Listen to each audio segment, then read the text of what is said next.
म्हणजे ॲक्सिडेंटल इंजुरीचं प्रमाण खूप जास्त आहे. मागच्या वर्षीचंच एक गोष्ट सांगतो की करिअर स्टेशनच्या बाहेर एक महिला आपल्या ऑफिस आवर्सनंतर घरी जात होती आणि तिला काहीही कळलं नाही. फक्त तिच्या पाठीमागे कुठेतरी काच फुटल्याचा आवाज आला. ती घरी गेल्यानंतर तिला दिसणं बंद झालं म्हणून ती माझ्या क्लिनिकला आली. मी तिचा डोळा चेक केला तर तिला कॉर्नियल टियर म्हणजे तिचा डोळा अक्षरशः फुटला होता. अरे बापरे. हां.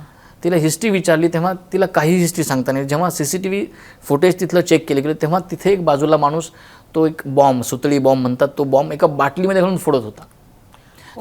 ज्या बॉम्बचा, ज्या फटाक्याचा आणि त्या व्यक्तीचा कसलाही संबंध नव्हता. अक्षरशः ती त्यापासून 15-20 फुटावरती होती, रस्त्याच्या बाजूने जात होती ती. तर तिचाही डोळा अशा माध्यमातून फुटला होता. त्यामुळं आपण जेव्हा रस्त्याने चालतो दिवाळीच्या काळामध्ये तेव्हा फटाके फोडणाऱ्यापेक्षाही जे फटाके फोडत नाहीत, जे आजूबाजूने जात असतात त्या लोकांनी जास्त काळजी घ्यावी. फटाका फोडणाऱ्याला माहिती असता फटाका फुटणार आहे आणि तो लगेच फटाका पेटवून बाजूला होतो किंवा पाठ फिरवतो, त्यामुळं त्याला तो त्रास होत नाही. जर असा त्रास झाला तर ताबडतोब डॉक्टरांना भेटणं फार गरजेचं आहे, कारण तो ब्लास्ट असतो. त्यातनं येणारे जे पार्टिकल्स किंवा आजूबाजूची माती किंवा जो बारीक खडे असतात ना, ते डोळ्यात अक्षरशः पेनिट्रेट होतात. त्याला पेनिट्रेटिंग इंजुरी म्हणतात. तेव्हा सुरुवातीला कसलाही पेन होत नाही, फक्त आपल्याला वाटते काय ते डोळ्यावरती लागलं. त्यामुळे डॉक्टरांकडे जाऊन डोळा तपासणं अत्यंतच गरजेचं आहे.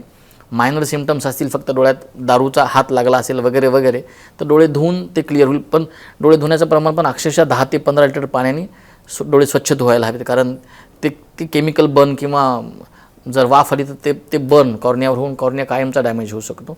त्यापेक्षा महत्त्वाचं हे ग्लोब रप्चर म्हणजे डोळा फुटणे किंवा कॉर्निया तुटणे, कॉर्निया फाटणे, अशा इंजुरीज फार कॉमन आहेत. त्याच्याकडे लक्ष द्यावंच लागेल, कारण ही ब्लास्ट इंजुरी असते. पण मग रक्तबिक्त आलं नव्हतं त्या महिलेच्या? अजिबात नाही. त्याचा कॉर्निया जो काच असतो कॉर्नियाला इंजुरी झाली, तो काचेचा तुकडा येऊन तिला फक्त असा कॉर्नियाला घासून गेला.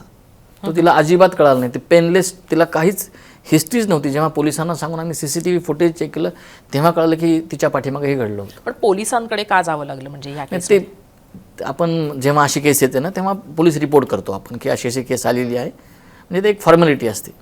म्हणजे हे पण लक्षात घेतलं पाहिजे की कधी कधी हेल्थ इंजुरीज मध्ये पोलिसांना इन्व्हॉल्व्ह करावंच लागतं. कुठलाही ट्रॉमा असेल ना तर आपण इमर्जन्सी पोलीस रिपोर्ट करतोच. अनेकदा खड्यांमुळे सुद्धा होऊ शकतो. खडा जर पेनिट्रेट झाला किंवा जो पाठीमागच्या रेटिनापर्यंत पोहोचला किंवा व्हिट्रियसमध्ये गेला डोळ्यामध्ये, तर तो डोळा कायमचा निकामी होण्याची शक्यता फार जास्त असते. एंडॉफ्थॅल्मायटिस म्हणजे डोळ्याचं इन्फेक्शन होऊन तो डोळा कायमचा निकामी होतो.